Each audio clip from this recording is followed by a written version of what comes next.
మనం ఎప్పుడైతే మన జీవితంలో దేవుడు చేసిన గొప్ప కార్యాలు బట్టి మనం ఇతరులకు కనపరుస్తామో, దేవుడు అంతకంతకు మన కుటుంబాన్ని ఆశీర్వదించే దేవుడు, అంతకంతకు మన జీవితాన్ని హెచ్చించే దేవుడు. కాబట్టి మన జీవితంలో ఎలా ఉండాలి?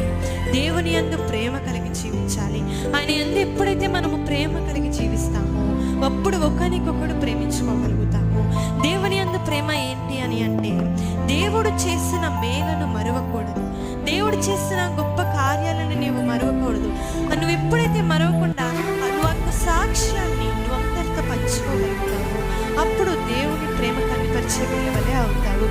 కొన్నిసార్లు ఆరోగ్య సమస్యలు వచ్చినాను, కుటుంబ సమస్యలు వచ్చినాను, మరి ప్రార్థన ద్వారా, సంఘం సేవకుల ద్వారా ఎప్పుడైతే దేవుడు నీ ప్రార్థన విని దాన్ని ఆలకించి నీకు జవాబిస్తాడో, నువ్వు ఎప్పుడైతే ఆ యొక్క ప్రతిఫలాన్ని నువ్వు సంఘములో కానీ నువ్వెక్కడికి